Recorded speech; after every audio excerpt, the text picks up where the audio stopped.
नमस्कार दोस्तों, OCN network में आपका स्वागत। 3 मुद्दों पर बात करेंगे, समय मिला तो चौथे मुद्दे पर भी आएंगे और ये 3 मुद्दे हैं। एक तो प्रधानमंत्री नरेंद्र मोदी शाम के समय आफ्टरनून में वाराणसी पहुंचे और वहां उन्होंने करीब 25,000 महिलाओं को संबोधित किया।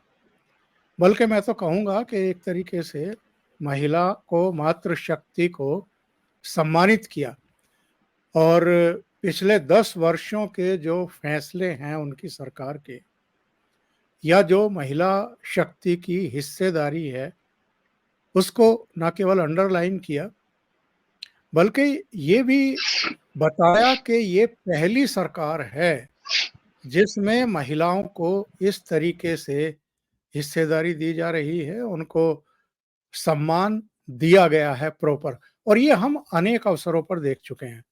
जब बराक ओबामा आए थे तो उन्हें जो गार्ड ऑफ ऑनर दिया गया था राष्ट्रपति भवन में, उसकी अगुवाई भी एक महिला ऑफिसर कर रही थी।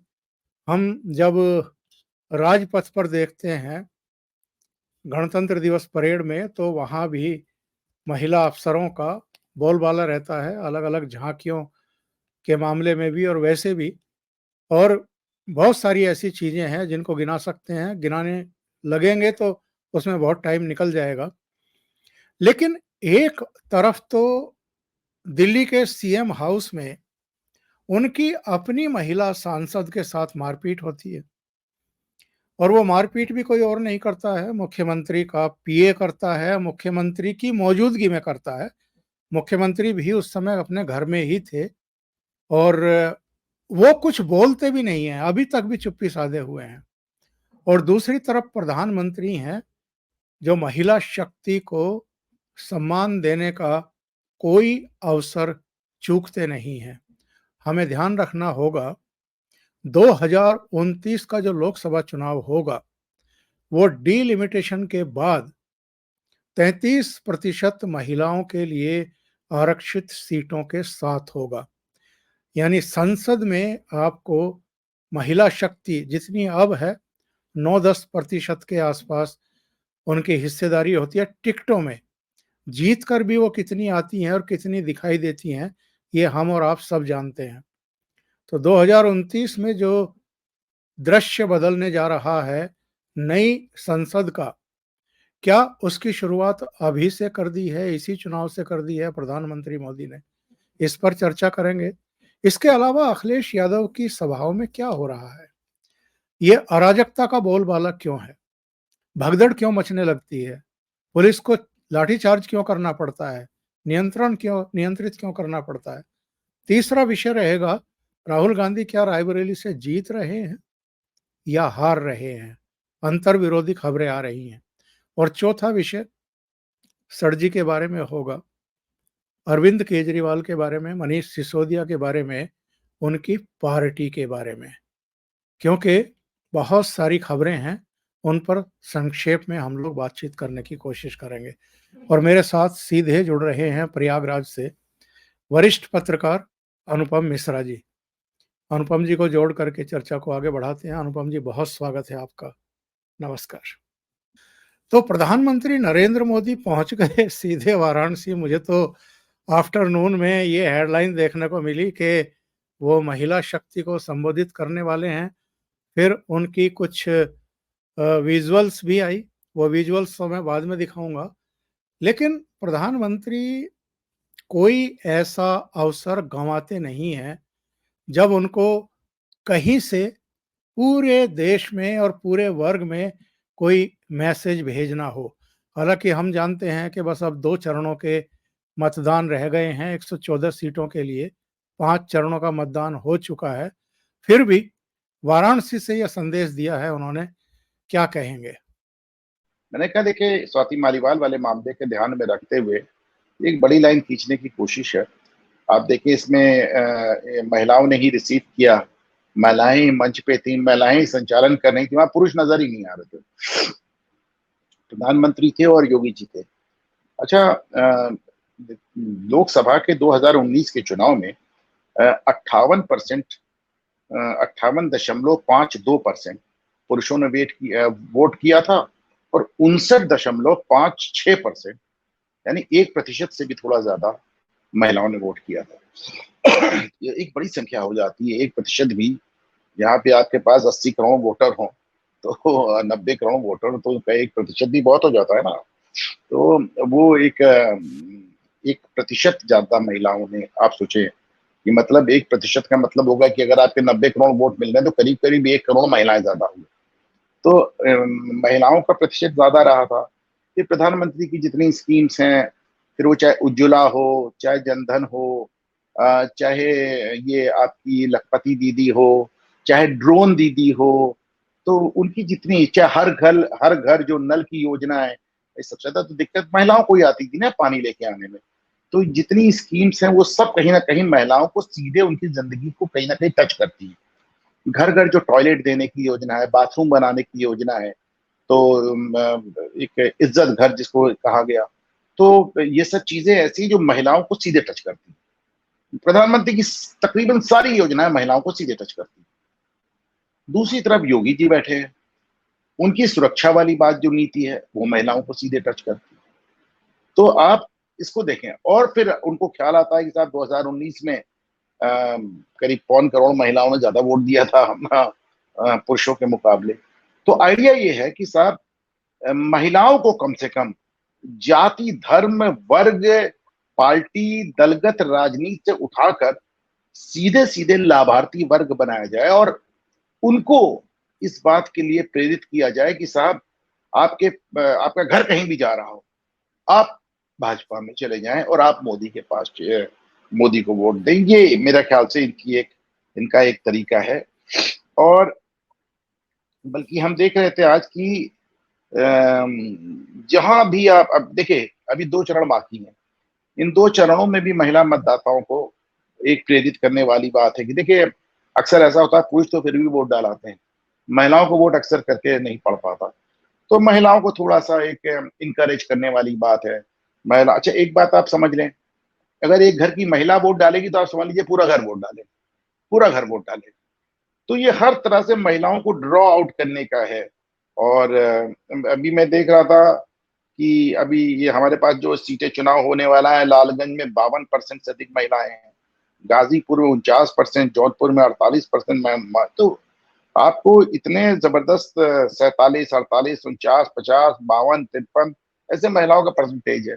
तो जाहिर सी बात है कि पूर्वांचल में जहां चुनाव पहुंच गया है, तो 2019 को ध्यान में रखते हुए महिलाओं को ड्रॉ आउट करने की बात है। जैसा मैंने कहा कि प्रधानमंत्री की सारी योजनाएं कहीं ना कहीं महिलाओं को छूती हैं, और मुख्यमंत्री योगी आदित्यनाथ की जो सुरक्षा है वो भी महिलाओं को टच करती है।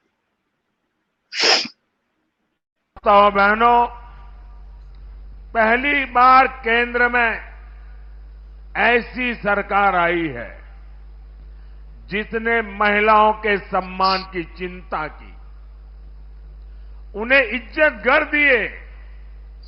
इसके लिए मजाक उड़ाते कि मोदी टॉयलेट करता रहता है, टॉयलेट बनाने में लगा है। 11 करोड़ टॉयलेट बनाए हैं। मेरी करोड़ों करोड़ों माताओं का मैंने इज्जत घर बनाया है। लेकिन मुझे पता था मेरी बहन बेटियों के लिए इसकी कितनी बड़ी जरूरत थी।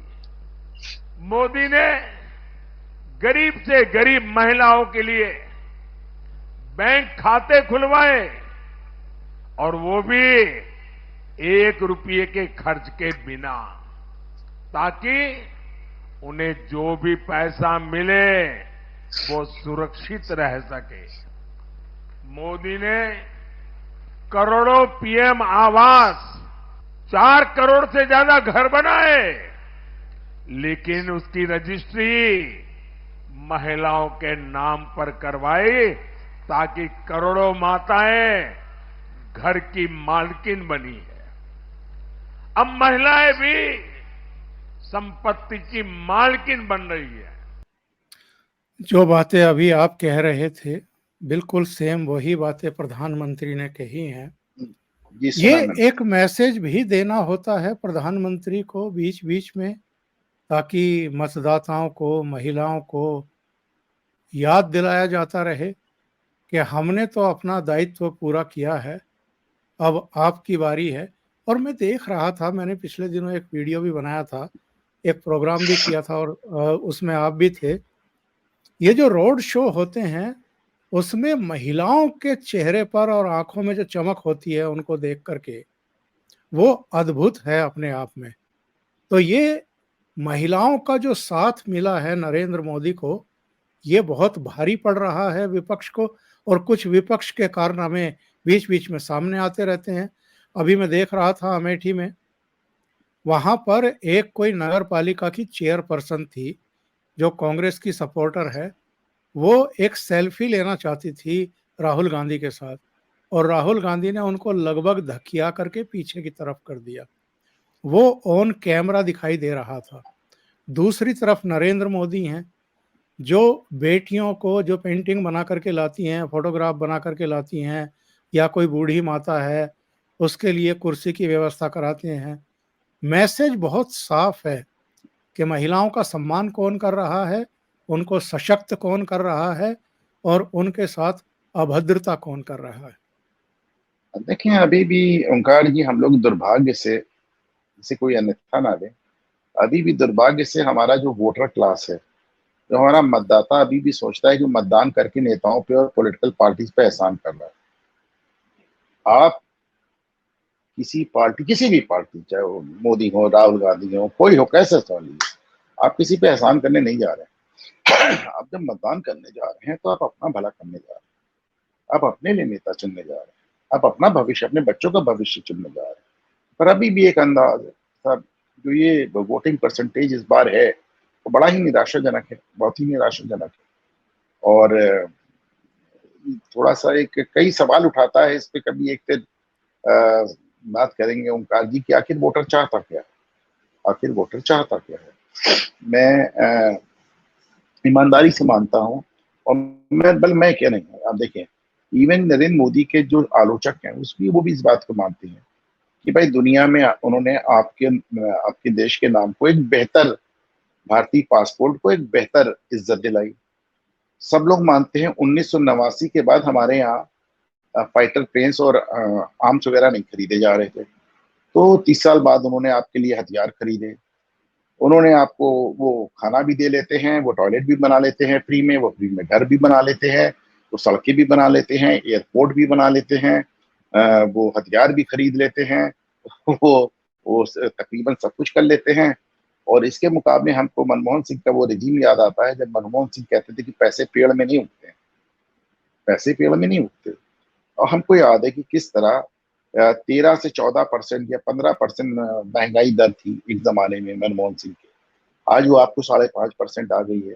अनएम्प्लॉयमेंट रेट इतना गिरा, अब हिस्टोरिकली सबसे कम इतना ज्यादा गिर चुका है जैसे बेरोजगार। लेकिन हाँ, आपको सरकारी नौकरियां चाहिए। सरकारी नौकरी 1991 से हमारा देश एक अलग पूंजीवाद के रास्ते पे चल रहा है, सरकारी नौकरियां कम होती चली जा रही। विपक्ष ने इसको भी एक नैरेटिव बना दिया कि साहब बड़ी महंगाई, बड़ी बेरोजगारी। हकीकत ये आंकड़े ये बताते हैं कि ऐतिहासिक रूप से महंगाई भी कम है, ऐतिहासिक रूप से बेरोजगारी भी कम है। लेकिन कहीं ना कहीं विपक्ष इसको एक मुद्दा बना चुका है। तो इस सब कभी कभी मुझे लगता है कि अगर आपको सुरक्षा भी मिल रही है, इंफ्रास्ट्रक्चर भी मिल रहा है, पानी भी मिल रही है, बिजली भी मिल रही है। समाजवादी पार्टी के राज में 3 घंटे से 4 घंटे हमारे यहाँ सब रोस्टिंग होती थी, रोज रोज 4 घंटे बिजली जाती थी। हम लोग तय कर लेते थे कि इसके पहले काम कर लो या इसके बाद काम कर लो। तो आपको बिजली भी मिल रही है, पानी भी मिल रही है, सड़क भी मिल रही है, सुरक्षा भी मिल रही है, विदेशों में इज्जत भी मिल रही है, आंतरिक सुरक्षा भी मिल रही है। दिन रात, जब आपको याद होगा कि पहले में कहीं भी हम लोग जाते थे साहब, तो जगह जगह पे पोस्टर और वार्निंग लिखी रहती थी कि अनजान वस्तुओं को ना छुएं, और बैठने से पहले सीट के नीचे देख लें, वगैरह वगैरह। अब वो सब बॉम्ब ब्लास्ट बंद हो गए, आंतरिक सुरक्षा ठीक हो गई। कश्मीर में तो इतना कुछ जिस आदमी ने डिलीवर किया, उसके बाद कभी कभी मेरा मन करता है कि पूछे जाए कि आप चाहते क्या है इसके अलावा। तो थोड़ा सा ये मेरे लिए एक अजीब सी बात है। ये नरेंद्र मोदी हैं जो फिर भी लगे हुए हैं।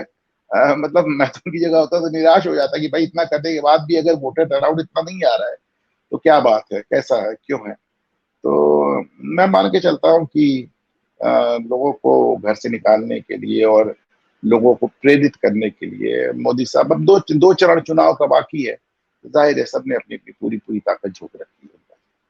अच्छा, एक तरफ तो नरेंद्र मोदी है, दूसरी तरफ सर्वाधिक चर्चित इस समय जो कांड है, अरविंद केजरीवाल के अंतरिम जमानत पर जेल से बाहर आने के बाद उन्हीं की मौजूदगी में उन्हीं के घर पर हुआ, उन्हीं की मेंबर ऑफ पार्लियामेंट के साथ हुआ, उनकी करीबी स्वाति मालीवाल के साथ, उन्हीं के निजी सचिव ने मारपीट की है, जो अब पुलिस हिरासत में है।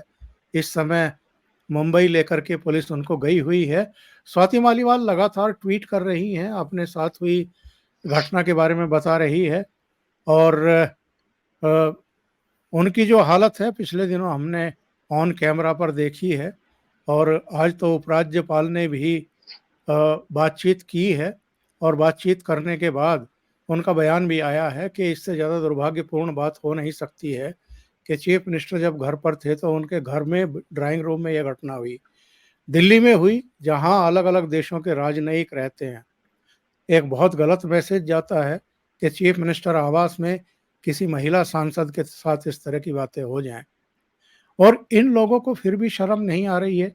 एक शब्द अब तक अरविंद केजरीवाल ने इस पूरी घटना से के बारे में अपने मुखारविंद से बोला नहीं है। इसके बारे में कोई निंदा का शब्द नहीं है, बल्कि उल्टे अपने पीटने वाले निजी सचिव की हिमायत में अपने एमएलए, अपने एमपी, अपने मंत्रियों, अपनी पार्टी के वर्कर के साथ जो है वो सड़कों पर प्रदर्शन करते हुए दिखाई दिए। ये मानसिकता क्या कहती है, और इससे वो मैसेज क्या भेजना चाहते हैं आधी आबादी में? देखिए ओंकार जी, सत्येंद्र जैन जेल गए, मनीष सिसोदिया जेल गए, संजय सिंह जेल गए, केजरीवाल ने ये सब तक कहा कि भगत सिंह है और सुखदेव हैं, ये तक कहा इनको भारत रत्न मिलना चाहिए, लेकिन केजरीवाल सड़क पे नहीं उतरे। केजरीवाल खुद जेल गए, केजरीवाल सड़क पे नहीं उतरे। लेकिन जब विभव कुमार को पकड़ा पुलिस ने तो केजरीवाल सड़क पे उतर है पूरी पार्टी में। इसको फिर से सुन लीजिए, जैन जेल गए, सिसोदिया जेल गए, संजय सिंह जेल गए, खुद केजरीवाल जेल गए, पर पूरी पार्टी उस तरह सड़क पे नहीं उतरी जैसा कि विभव कुमार के जेल जाने पे उतर है। बहुत कुछ कहती है ये बात, बहुत कुछ कहती है। ये विभव कुमार को इस बात का आश्वासन दिलाना था कि विभव हम लोग तुम्हारे साथ हैं, कुछ ऊटपटांग बोल ना दियो। ये बेसिकली विभव कुमार को इस बात का आश्वासन दिलाना था कि भाई तुम्हारे साथ पूरी पार्टी है, पुलिस के दबाव में आके ऊटपटांग कोई बयान मत दे देना। रही बात स्वाति मालीवाल की, तो स्वाति मालीवाल का जो आचरण रहा है किसी बड़ी भद्र महिला का उनका भी नहीं रहा है, लेकिन मैं स्वाति मालीवाल को क्यों मुद्दा मानता हूं? मेरा ये मानना है कि जिस सरकार में और जिस नेता के और जिस दल में अगर एक महिला सांसद के साथ ये दुर्व्यवहार हो सकता है, तो उस सरकार, उस नेता, उस दल, उस शहर में हमारे आपके घर में की महिलाओं के साथ या हमारे आपके साथ क्या हो सकता है, आप स्वयं सोचो। ये तीसरी बात, आज मनीष सिसोदिया की जमानत फिर से कैंसिल हो गई, नहीं मिली उनको जमानत, और ये कहा गया कि बाहर निकलेंगे तो गवाहों को प्रभावित कर सकते हैं। सुप्रीम कोर्ट को नजर नहीं आ रहा है कि उसने जो शर्तें लगाई थी कि आप अपने मुकदमे के बारे में बात नहीं करेंगे, और केजरीवाल 2 दिन से लगातार चिल्ला चिल्ला कर अपने ही मुकदमे के बारे में बात कर रहे हैं। सुप्रीम कोर्ट ने जो पहली शर्त लगाई थी कि आप अपने केस के बारे में बात नहीं करेंगे, और चिल्ला चिल्ला के कह रहे हैं कि मेरा केस ऐसा, मेरा केस वैसा, तो तमाशा बना के रख दिया ना। पर केजरीवाल क्यों नहीं बोलेंगे? उनके पहले संजय सिंह भी तो इन्हीं शर्तों पर रिहा हुए थे, और संजय सिंह ने भी उन शर्तों का उल्लंघन किया था। उससे पहले लालू यादव भी इन्हीं शर्तों पर रिहा हुए थे, उन्होंने भी इन्हीं शर्तों का उल्लंघन किया था। तो सुप्रीम कोर्ट जमानत देने में बहुत लिबरल है, कम से कम यही देख ले कि उसकी जमानत की शर्तों का पालन हो रहा है या नहीं हो रहा है। आप लिबरल हैं, आज ही आपने 5 आतंकवादियों की 20 आजीवन कारावास को पलट के 10-10 साल में बदल दिया, आज वो भी जैश ए मोहम्मद के, और आप और देखिए उनके 10 साल की सजा पूरी होने वाली है, ऑलरेडी छूट जाएंगे। तो आपने इससे पहले 4 साल की लड़की से बलात्कार करने वाले मोहम्मद शेख को आपने ये कह के छोड़ दिया था कि हर पापी का भविष्य होता है। आपने उसकी सजा मतलब उसकी मौत की सजा को पॉलिटिकल 20 साल कर दिया था, आजीवन भी नहीं किया था, 20 साल कर दिया। अब 20 साल में 15 साल तो काट ही चुका है, 16 साल 4 साल बाद छूट जाएगा। 35 साल का आदमी 4 साल की लड़की करे, तो चलिए ये सुप्रीम कोर्ट का अपना अंदाज है। लेकिन ये तो देखे माय लॉर्ड कि आपने जिन शर्तों का पालन करके, जिन शर्तों को लगाकर लोगों को जमानतें दी हैं, ना लालू यादव ने उसको माना, ना संजय सिंह ने उनको माना, और केजरीवाल तो शर्तों की धज्जियां उड़ा रहे। कहते हैं साहब, ये अखिलेश यादव की सभाओं में अराजकता देखने को क्यों मिल रही है? पहले फूलपुर में, फिर संत कबीर नगर में, और आज आजमगढ़ के इलाके में हो क्या रहा है? कौन लोग हैं ये, और क्या ऐसे लोगों को ढो करके लाया जा रहा है रैलियों के लिए जो स्वभाव से ही उपद्रवी हैं, अराजक तत्व हैं, अनुशासनहीन हैं, अराजकतावादी हैं?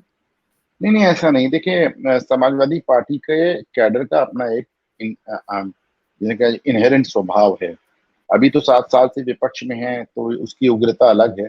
आप 2017 में जब अखिलेश यादव मुख्यमंत्री थे, तो यहीं प्रयागराज में, आपको याद होगा, वीडियो करके लोग देख लें, डिम्पल यादव प्रयागराज करके उनकी पत्नी आई थी, और उनके साथ समाजवादी पार्टी के कैडर ने, कार्यकर्ताओं ने कितनी ज्यादा बदतमीजी की थी।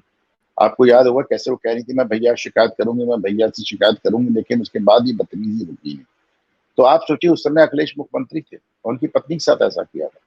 और अभी परसों यहाँ फूलपुर में, आज आजमगढ़ में भीड़ भी ऐसी नहीं थी। मैंने तो खुद देखा, भीड़ ऐसी नहीं थी, बस भीड़ एकदम मंच पे चढ़ने पे आमादा थे। तो मैंने इसको ट्वीट भी किया। मैंने कहा, जो आपका जो मूल वोटर है, आपका जो कोर वोटर है, उत्साह के नाम पे जो वो हुड़दंग कर रहा है, उससे बाकी लोग डर जाते हैं और बाकी लोग असहज हो जाते हैं।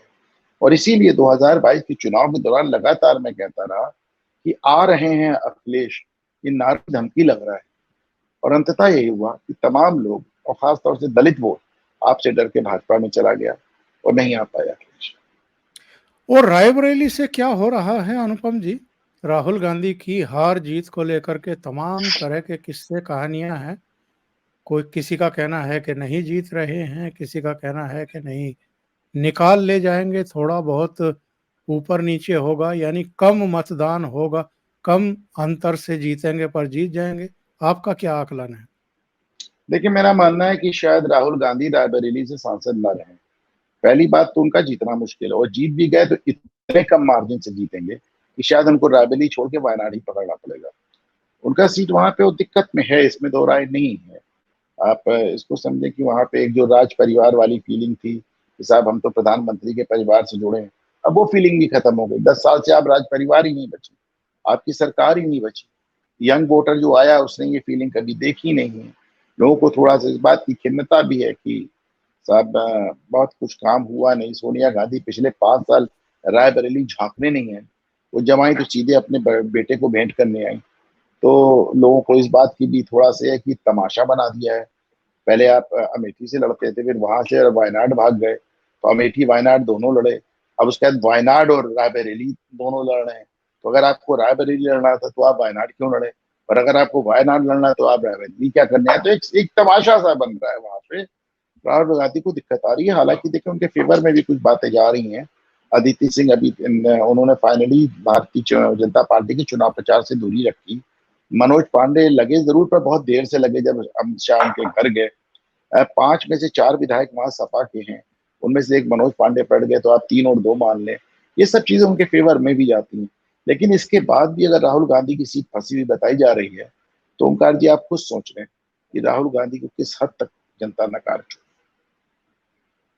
और अगर ये जीत भी गए और इन्होंने यहाँ से इस्तीफा दिया और कम वोटों के अंतर से ये जीते, तो क्या आपको लगता है कि प्रियंका वाड्रा जो है वो उपचुनाव आकर के लड़ेंगी, नहीं, लड़ने की मुझे हिम्मत बिल्कुल नहीं जुटा लगता। पाएंगी? बिल्कुल मुझे नहीं लगता जो सीट राहुल हारेंगे या फिर कम वोट से जीतेंगे। देखिए, कुछ चीजें नजर आती हैं। सोनिया गांधी की 3.25 लाख की जीत कम होती होती 1.5 लाख पे आ गई। सोनिया गांधी का 75% वोट कम होते होते 55% पे आ गया, 20% की गिरावट आ गई। जो ये 1.5 लाख जो वोट उनको मिला, ये जो 1.5 लाख की जीत थी, ये 1.5 लाख की जीत बड़ी डाइसी होती है। मैं आपको याद दिला कि 2014 में राहुल गांधी एकदम 1.5 लाख वोट से जीते थे अमेठी से, और चुनाव हार गए। पिछला चुनाव सोनिया 1.5 लाख से जीती थी, इस बार वो निकल गई अपना राज्यसभा में, राहुल गांधी यहाँ आ गए। तो ये दिखाता है कि अगर आपका 75% से 55% आता चला, हर चुनाव में गिर रहा है, हर चुनाव में मार्जिन गिर रहा है, अब 55% आ गए, दो तरफा चुनाव है, तीसरा आदमी कोई नजर नहीं आ रहा है वहां पे। 5% भी अगर आप गिर गए तो पता चला सामने वाला हावी हो जाएगा। तो ये राहुल गांधी की एक डेफिनेटली एक संकट की सीट है, और यदि वो जीतते भी हैं ओंकार जी, तो आप यही मान के चलें कि वो मार्जिन इतना कम होगा कि शायद उनके लिए मुश्किल हो रायबरेली को रिटेन करना। रही बात प्रियंका गांधी की, तो मैं इसकी पॉसिबिलिटी बिल्कुल नहीं देखता कि जहां राहुल गांधी का इतना बुरा हाल हुआ, वो भी तब जब सोनिया गांधी लगातार लगी हुई है, प्रियंका गांधी लगातार लगी हुई, तो उस बार अगर मैं मान के चलता हूं कि शायद ये रायबरेली से किसी भी गांधी परिवार के सदस्य का आखिरी चुनाव है, क्योंकि अगर हार जाएंगे तो नहीं लौटेंगे, और अगर बहुत कम मार्जिन से जीते तो भी नहीं लौटेंगे। इसके बाद चुनाव लड़ने की हिम्मत ही नहीं जुटा पाएंगे। रायबरेली से किसी भी गांधी परिवार के सदस्य का आखिरी चुनाव है ओंकार जी, जैसे अब अमेठी कोई नहीं जा रहा है। जी जी जी जी, बिल्कुल सही कह रहे हैं। बहुत बहुत धन्यवाद अनुपम जी, आपने समय निकाला और कई मुद्दों पर चर्चा की।